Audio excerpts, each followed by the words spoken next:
Hello, and welcome to the So Emotional podcast. Here on the cast, we discuss everything emotions through the lens of attachment, the nervous system, and internal parts work.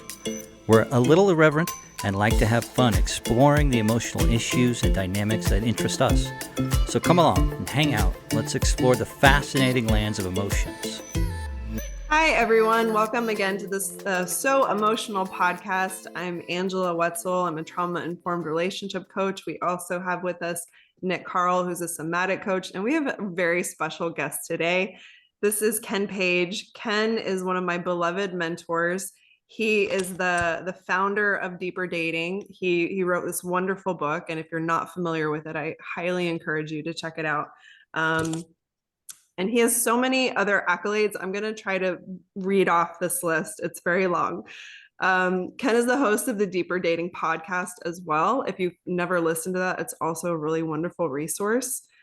He's the co-founder of deeperdating.com, which is a new way for single people to meet online in a way that's warm, respectful, fun, and inspiring. And he has been featured all over the place, y'all. He's been on Oprah, the Oprah Magazine, NO, the New York Times, the Wall Street Journal, the Huffington Post, Cosmo, among so many other things.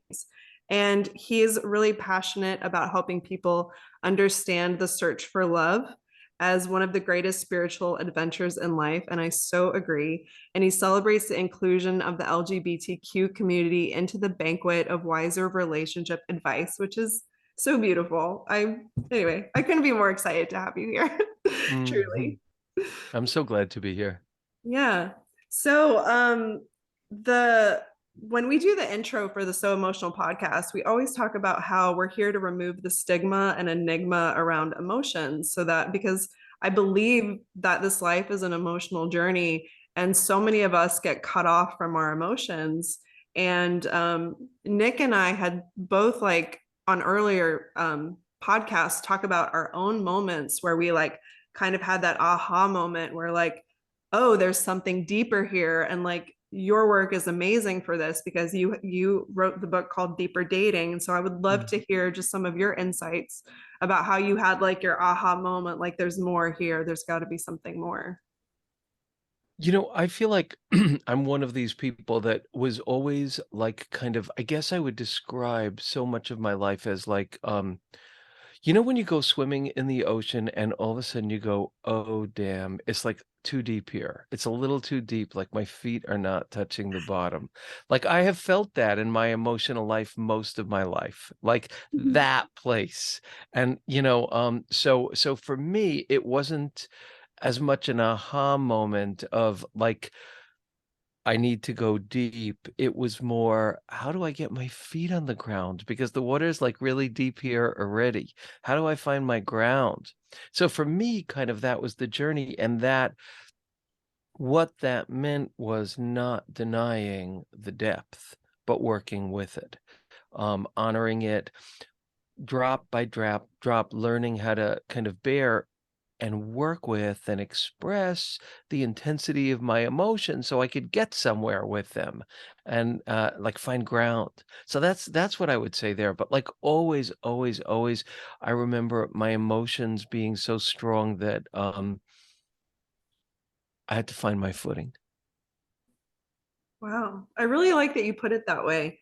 I don't know that I wish I could say my experience was the same, but mine came from a place of numbing so much because there was so much emotional shame and being so sensitive and feeling so much in my family. It was like I was kind of feeling and also projecting all of that, and then I would get shamed for it.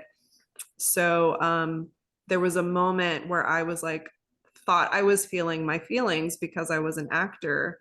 And there came several awakening moments where I was like, oh, wait, I'm actually really not feeling my feelings, even though I think I'm feeling them. So it was kind of a confusing situation for me. But I think further along in my journey, it has been a similar situation of like finding some footing, like in the depths of like how much there really is and being really honest with how much there is. Yeah, yeah. Yeah.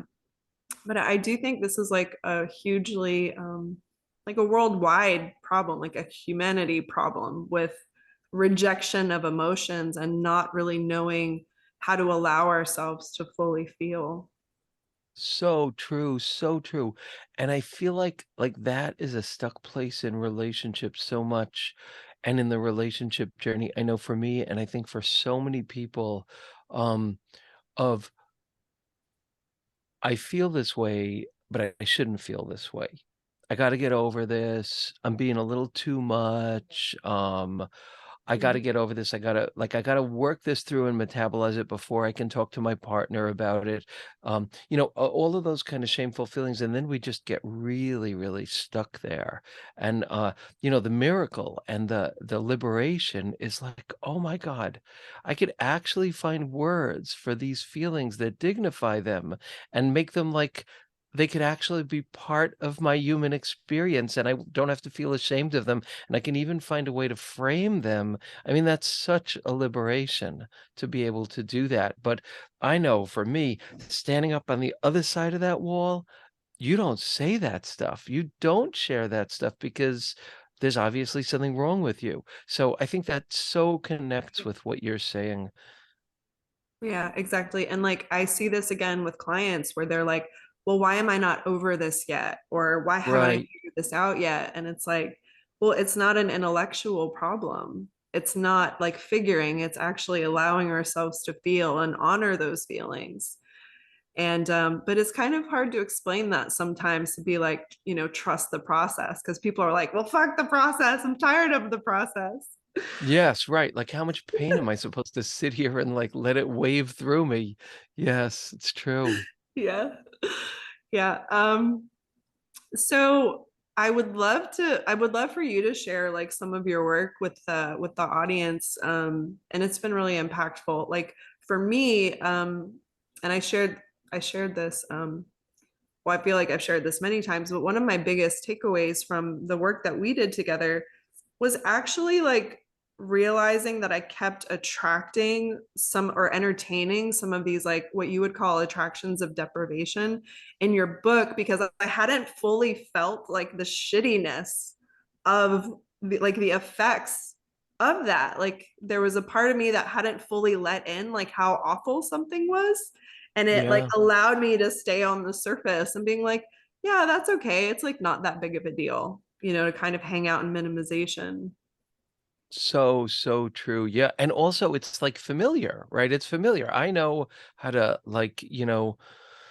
I know what it was like being a kid on the playground and being teased and insulted, and I just had to eat it. I had to swallow it. Like I got so used to that. And I think for so many of us, we get shamed for those emotions and it becomes so easy. So, for example, like in my courses and particularly in my intensive, um, that's what we do. We look at the ways that our core gifts, like the deepest, truest, tenderest, most intense, most us parts of us, are being unseen or stepped on or not acknowledged. And then all that we go through, and we stop and we say, like, do you remember that pain? What does that pain feel like where this core gift part of you is stepped on or not seen? And the pain is so familiar. And it's a really hard thing to do just what you described, like, oh, I'm going to really let myself feel it and dignify it instead of telling myself I should be stronger. And then the more you do that and the more sickening that pain feels, the more you finally have this reaction where you lose your taste for it because you're really tasting it and you know how bad it tastes. Yeah. So true. I was wondering if you'd be interested in sharing just more. I think another thing that was really profound for me, especially because I've been studying attachment for a long time, and I feel like your work like plugs in so well to it. You would call it the wave, but you've also called it like the ick. And I feel like it's one of those really huge blocks to intimacy. So I would love for you to just talk a little bit more about that. Oh, I would love to. I would love to. But if you don't mind, I just want to go back to what you said because I just think it's so hugely important. And then I'll talk about the wave. Yeah, And I of think it course. actually connects. Um, but so recently I had this experience where in a public arena, somebody said stuff to me, like in a public arena that was very, very shaming. And it was very troubling to me, but I kind of moved through it, passed over it, and then woke up in the middle of the night. Just this was pretty recently, just feeling terrible, like terrible, terrible.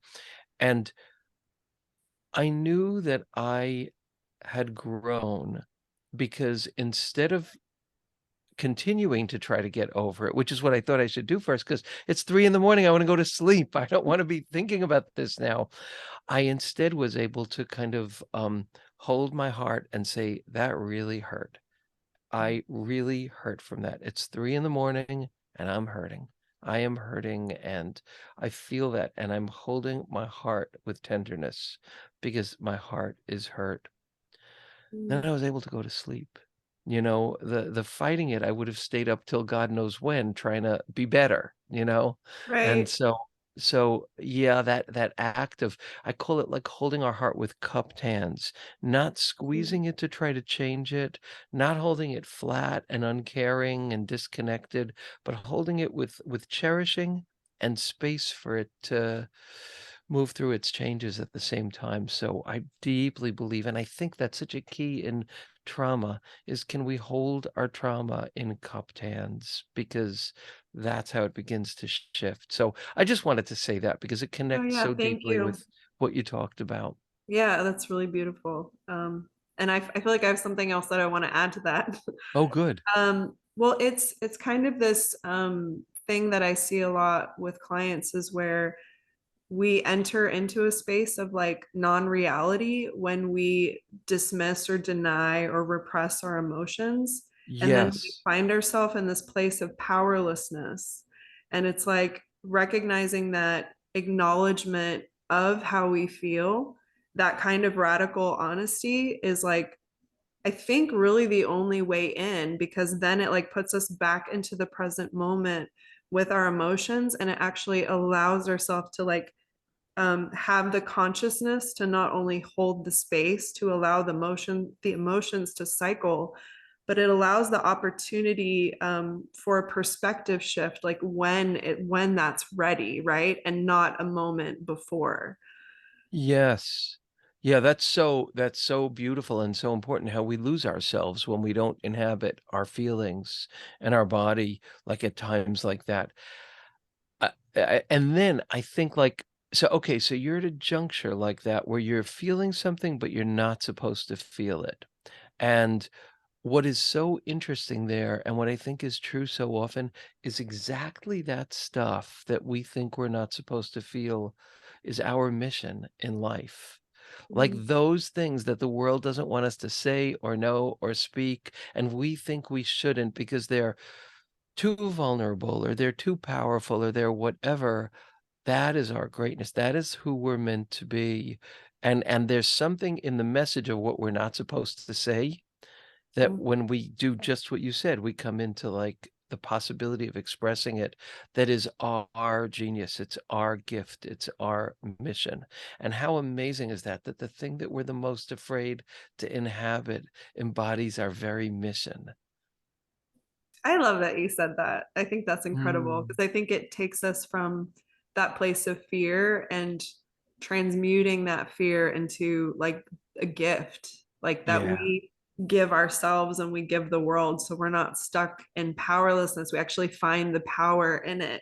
We like reclaim our agency around that trauma instead of just being swallowed by it or trying to say like, well, this didn't happen or it shouldn't have happened. So But so also it's it's such a it's beautiful way to say, yeah. it's very normal to push all that shit away constantly, instantaneously, and have been practicing that type of no for your entire life. That's very normal. Yes. It's so true. It's so true. It's not like I'm not at the point where I don't do that. I'm nowhere near at that point. I do it regularly and all the time. But I guess I have tools too that, I can do it somewhat less or I think like the more you feel nourished inside, the easier it is to decenter from that. But God knows it's not easy. And I love what you're saying. It's true. That's what we do most of the time. Right. Yeah. We're like, not So now, important. or no, or not this, or this doesn't feel good, or I don't want to feel this way. How can I be Yes. anywhere rather than where I am right now because this shit sucks? Yes. Yes, and it does suck. Who wants to sit there and feel pain? Right. Yeah.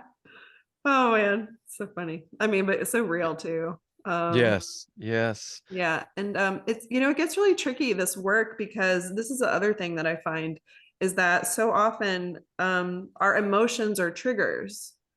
So then it's like the presence of an emotion, depending on whatever trauma happened, can indicate to the body that something very unsafe is happening. And so it's like the feeling of that emotion itself can trigger that fear response. And then it's like there's so many protections, like in the way of just even being able to feel that feeling. So it's like learning how to soothe first to even be able to like approach that feeling. And yeah, it gets a little gnarly and like knotted up when it comes to working with like going deeper, I would say, because something that I see a lot, and I'm sure you've seen this, is I call it tap dancing, where it's like for clients, and instead of going deeper, they'll keep like talking about the issue, or they'll spin up here.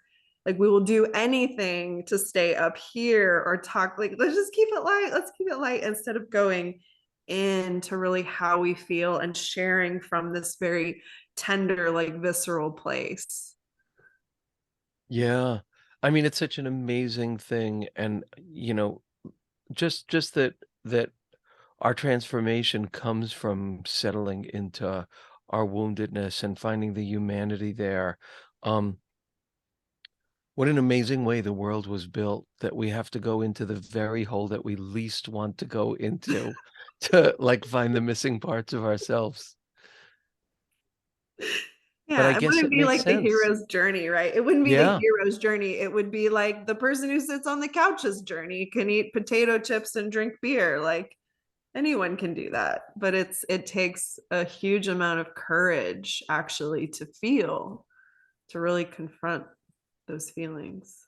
Isn't that kind of mirror a little bit? I was listening to your episode 150 of your podcast. No, 150. Congratulations. That's pretty cool. Oh, I Uh, know, thank you. Yeah. um, you talk about vulnerabilities, right? About your vulnerability actually being the gold that you're going to bring to the table, Yeah. which I think is a little bit antithetical to, no, I'm going to bring my muscles and my Lamborghini. It's like, no, no, no. It's actually probably in the place you might, I guess in some ways think about the least you would least expect, right? That's where the Yeah. gold is, right? Yeah, in the place you'd least expect. It's true. I guess things are really built that way, which is amazing. Like, I guess there's so much surprise in this journey too. So much surprise. Like, there's no solid place like, "Oh, I got it now." It's not that. It's more like the kind of exploration we're all doing, the 3 of us are doing, talking here. Yeah. Yeah.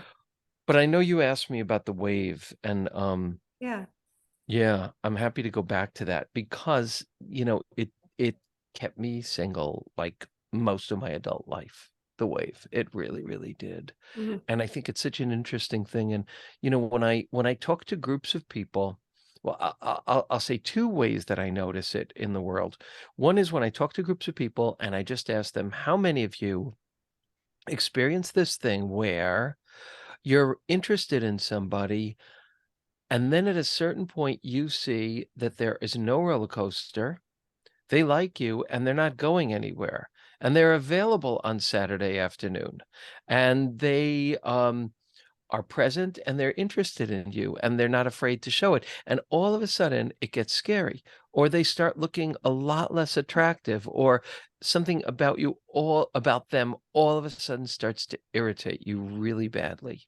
Or maybe you feel like, oh, they're not going to really like me and the rug's going to get pulled out from under me again.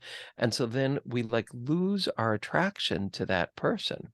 And those of us who have been attracted again and again to people who didn't treat us right or aren't available, when we meet someone, and this is the other thing, that when you take this journey, and I'd love to talk a little bit about, like, 35 years of teaching this and working with this and being a therapist, there are like points of a journey that I've seen again and again. And I'd love to share kind of what that growth journey has looked like from Yeah. from my viewpoint. but there's this real particular place in it where you lose your taste for attractions of deprivation, and then you start connecting with people who are kinder, more available, more decent, and then you feel like, well, they're kind of boring. They're like a little bit boring. Like, I miss that spice. I miss that. That's like that was like what it felt like climbing a mountain to get to love with someone and to get them to love me right.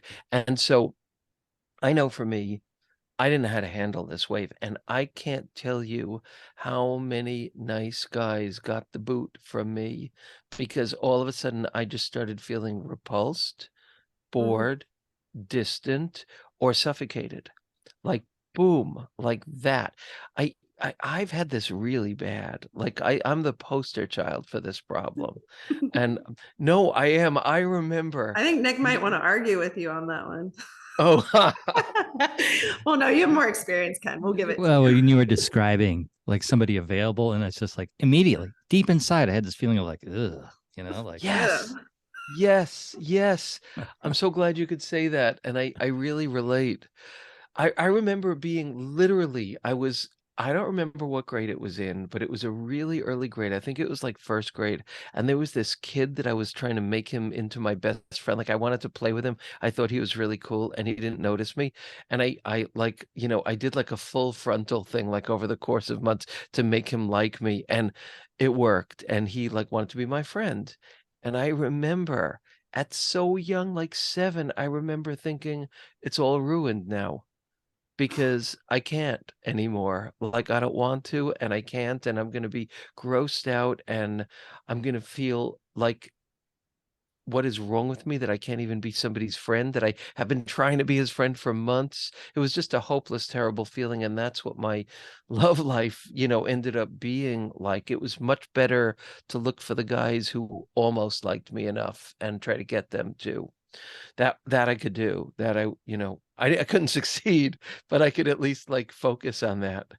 So, yeah, so this is the wave, and I think, like, between a half and 2/3 of single people struggle with this, and I know I did brutally, brutally. Um, and what it is, I think, is a spasm of fear, but way down. It's, like, way down, it's not conscious. Mhm. And I was so grateful when I came to understand, like, what it was because I kind of found my way out of it.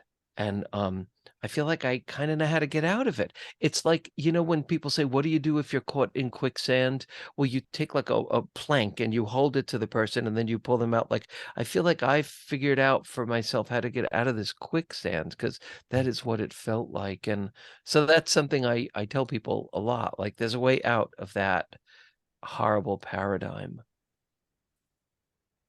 I think in some of our language, I don't know, it would fall under disorganized or avoidant.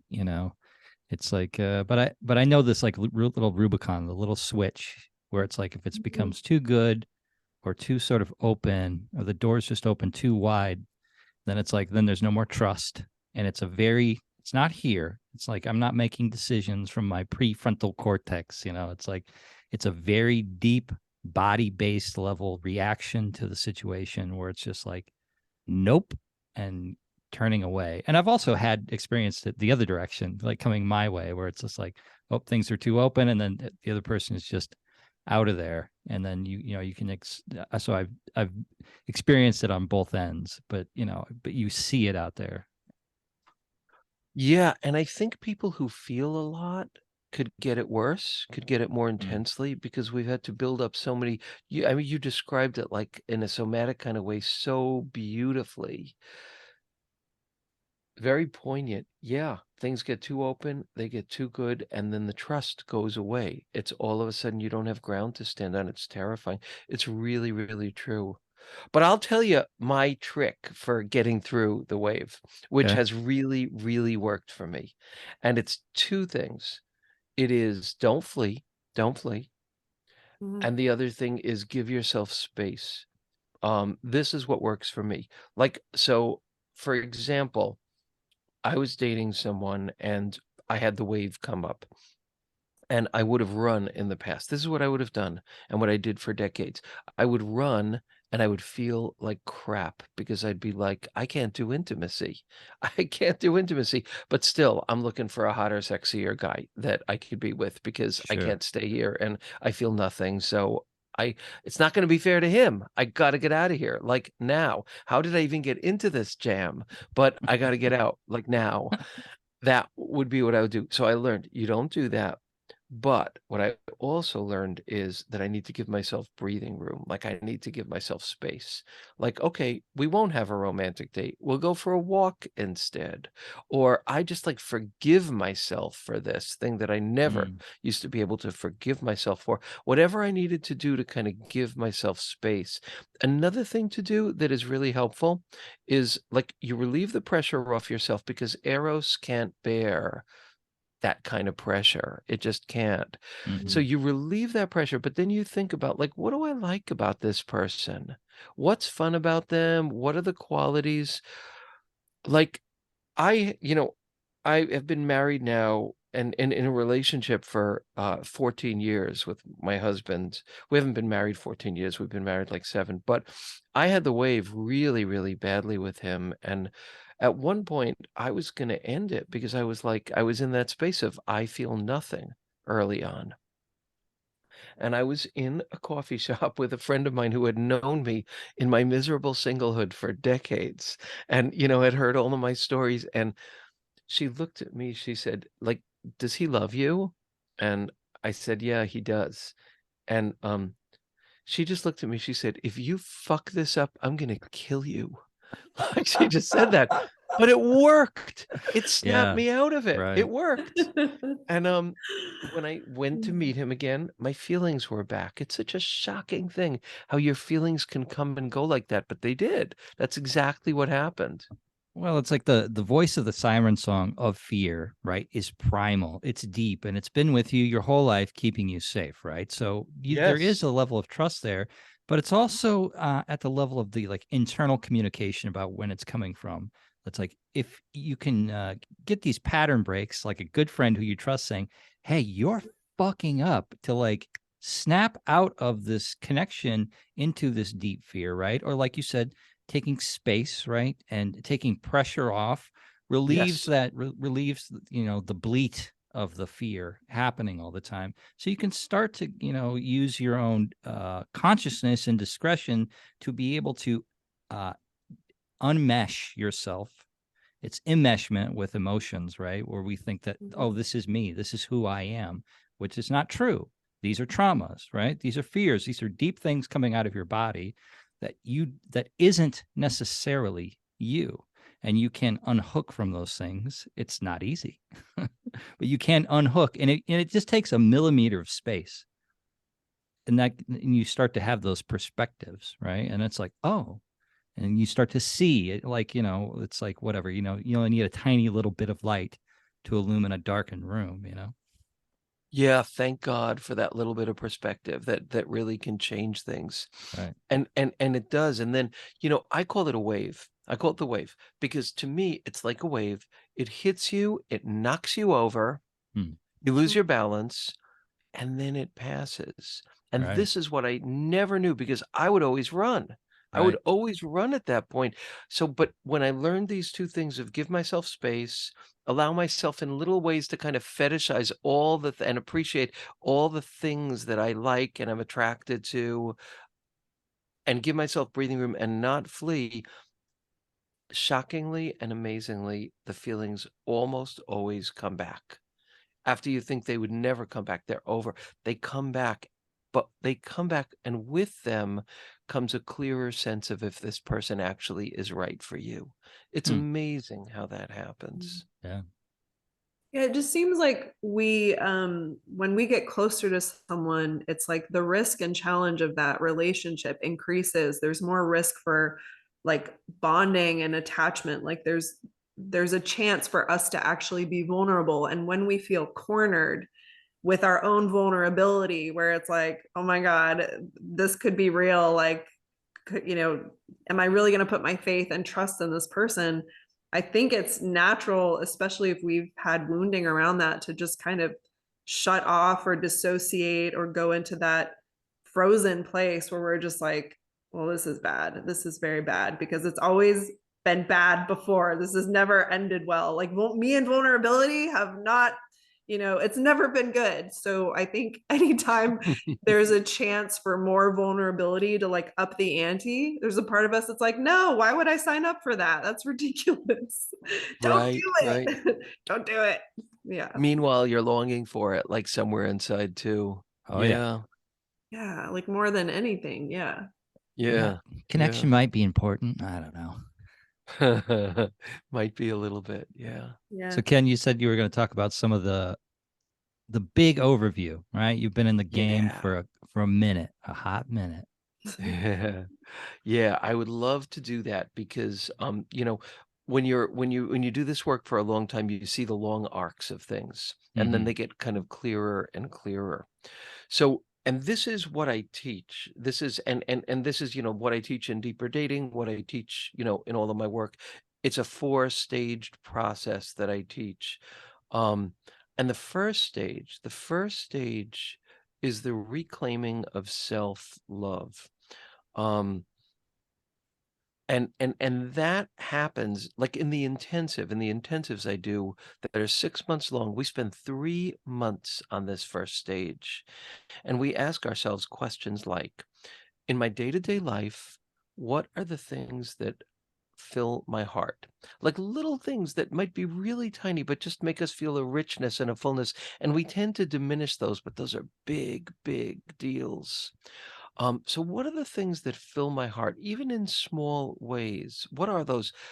What does that say about what is my deep language of connection to the world and what matters to me? What are the things that hurt my heart? Even the things that hurt like a paper cut, like you don't even notice it. And then later you're like, ow, that hurt, that stung. What are the things in our interactions that make us feel like the connection is broken or that there's a micro rupture or that we're not being seen? The things that make us feel sad inside, the things that make us feel unsafe. What are those things? And instead of thinking, I just need to get stronger around that, instead we think, what is the core gift that lies here? Because we get the most hurt around our core gifts. We get the most joy, but we get the most hurt. I'm going to move my microphone. I'm sorry that it's doing this. I It's think we'll be magic. good now. Um, yeah, what are the things that hurt my heart the most? Another question that we spend a lot of time on that is so rich and fabulous and important is, in an intimate relationship, what are the things that are the hardest for me to share? I don't mean like parts from your past or your childhood. I mean like the parts of you that it's like, oh, if I share this and it's not received well, this is not going to be good. Like it might be like a deep tenderness. It might be need. Need is a really big one. It might be truth telling. It might be like all the things that you feel like you're Columbus and like, is the world flat and are you going to come to the end? Like all the things that make you feel that way. Those are core gift places because what you share on the other side and what you feel on the other side, those are the places of like your deepest love language. What are the ways that you have felt like different in life? Like the ways that you felt kind of like bad, different, like I'm not like other people. There's a difference in me. I'm not part of the herd. I'm like different and it's not good. What are those ways? When we ask ourselves those questions and instead of just accepting those parts, we actually say, these are my mission. These are like the soul parts of myself. These are the core of my being. This is my genius. This is what I am meant to be able to do that people might be really uncomfortable with, but it's who I am. And actually call these parts core gifts and champion them. In my life, nothing worked until I could do that. Nothing worked. And I worked against myself. So that's this first stage that I think is so critical. The parts we are ashamed of, finding the gift and learning how to honor them and realize kind of that they are a contribution. And the second stage is then finding your tribe, finding the people with whom your soul feels safe and seen and nourished. And, that's a really big thing because it's so easy to look for the people who don't get us and try to get Mm, them to understand us, get them to love us right.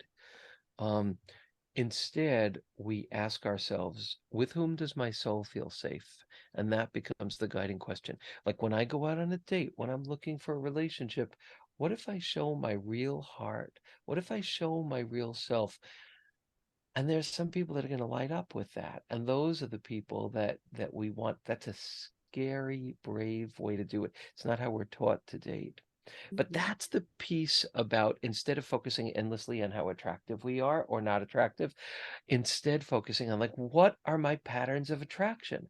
Who have I been attracted to again and again? What have been the types of people that I've been attracted to? And when you know that, it's gold because it teaches you what to look for, what to look out for, and even most importantly, it teaches you because your negative attractions, like if you've been attracted to relationships where it hasn't worked again and again, even twice, even three times in your life, that speaks to a part of yourself you haven't learned to cherish, dignify, honor, or hold fully enough. Because if you did, you wouldn't have that pattern. So that's a Mm. mhm, huge gift. That's a huge gift in seeing our patterns. And then the next step is choosing differently. Like in the intensive now, this is something that we do. We actually everyone creates a pledge. It's like a whole ritual. It takes like a long time. People create a pledge of I am not going to pursue my attractions of deprivation, which is what I call them. I'm not going to pursue them anymore. I'm going to close the door on the like screaming, howling, crying, seductive, like thing type of attraction. And I'm only going to pursue my attractions of inspiration. And like that's like a big existential thing. And when you do it, you begin to change. So then that's the next step. And then when you do that, all the new set of fears come up, like the wave and all of that. And then that's the next stage of work, which is the kind of that recircuiting that we have to do in a healthy relationship. That's kind of like a grand overview of like what I've seen again and again, but it's like it's a hard journey. It's a really hard journey. mm, When I was checking out your website last night, Ken, just seeing I didn't know like how intense it was that that the group lasts for 6 months. mhm. And if people wanted to find out more, is that on the deeperdating.com? Is that where that is? They can just go to deeperdatingintensive.com When Mhm. does that and kick off? we have one starting next Thursday, Okay, actually. Yeah, yeah, Thursday evenings, and there's one or two spots still left in that, and there's another one that is going to be Tuesday afternoons Eastern time, and that one kicks off in March. So Hmm. it's for people that want to do this work and want to do it with me, it's actually now the only way that I'm working with people apart from doing talks. So yeah. that's great. It is great. They're exquisite, and the people that do them are amazing. Amazing. Yeah, we had a really great group and it was Yes, you really were in one. beautiful. You were in Yeah. one. I didn't want to say it because I didn't know if I should, but yes. Yeah.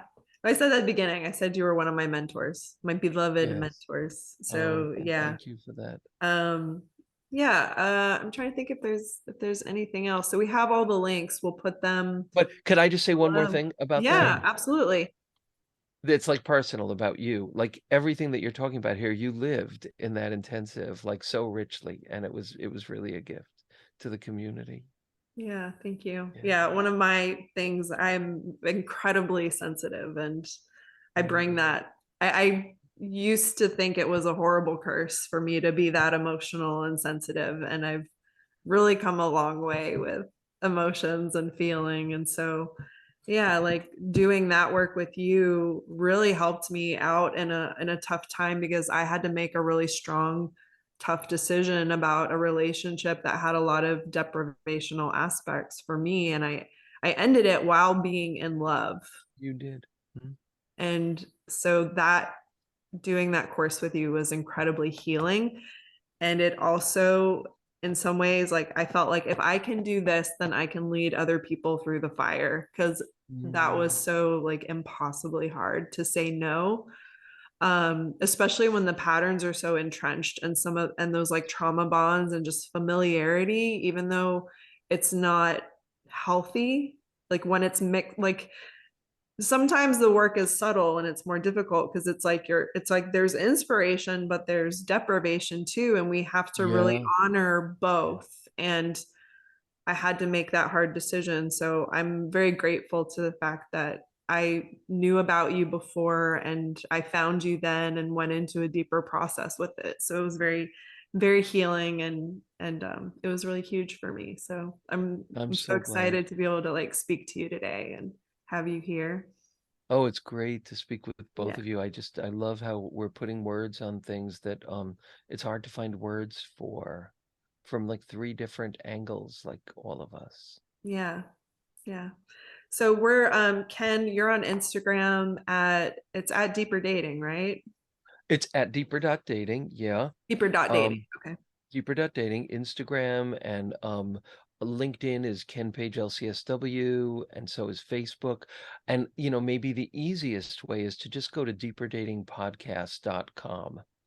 If you're interested in the intensive, deeperdatingintensive.com. And if you want to see and listen to the podcasts and learn more about this approach, deeperdatingpodcast.com. And I have a book called Deeper Dating as well, and an audio Yeah. course. So there's lots of deeper dating things out there. Just Google it, you'll find tons. Yeah. All right. Well, this was so awesome. Thank you again for being here. And yeah, y'all check out Ken. He's amazing. He's truly amazing. It's mutual. Thank you, Ken. Thank you, folks. Really All right. appreciate it. Bye, everyone. So emotional. Out. Out. Bye.